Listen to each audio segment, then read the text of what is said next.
చలికాలం చాలామంది చుండ్రుతో బాధపడుతూ ఉంటారు. చిన్నపిల్లలైతే దురదతో ఎప్పటికీ దాన్ని గోకుతూనే ఉంటారు. దానివల్ల చిన్న చిన్న పుండ్లు కూడా అవుతూ ఉంటాయి. అంతగా చుండ్రు అనేది చలికాలం అనేది ఇబ్బంది పెడుతూ ఉంటుంది.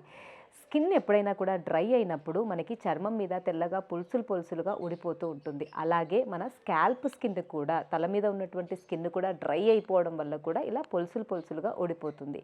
దీనికి మనము ఆయిల్ అనేదే చాలా మంచి బెస్ట్ రెమెడీ అంటాం. ఈ ఈ ఆయిల్‌లో కూడా నీమ్ ఆయిల్ అనేది దురదని బాగా తగ్గిస్తుంది.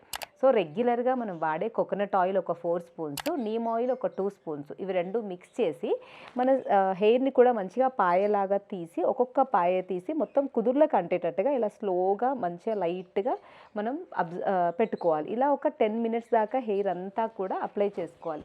నార్మల్‌గా తీసుకొని హెయిర్‌కి కాకుండా తల కుదుర్లకి, అంటే మాడకి, మళ్ళీ ఈ మొత్తం తలలో ఉన్న స్కాల్ప్ స్కిన్‌కి అంతా కూడా ఆయిల్ అంటేటట్టుగా మెల్లిగా ఒక్కొక్క పాయ దగ్గర కనీసం ఒక 5 నిమిషాలు ఇలా రబ్ చేస్తూ ఆయిల్ అంతా అప్లై చేయాలి. ఇలా 10 నిమిషాలు పెట్టుకున్న తర్వాత ఒక 15 నిమిషాలు వెయిట్ చేసి, ఆ తర్వాత ఒక గిన్నె వేడి నీళ్ళలో ఒక టవల్ ముంచి వాటర్ అంతా కూడా పిండేసి, జస్ట్ అది ఆవిరి మాత్రమే మన స్కాల్ప్‌కి తగిలేటట్టుగా కొంచెం గోరువెచ్చగా ఆ టవల్ ఉన్నప్పుడు తలకి చుట్టుకోవాలి.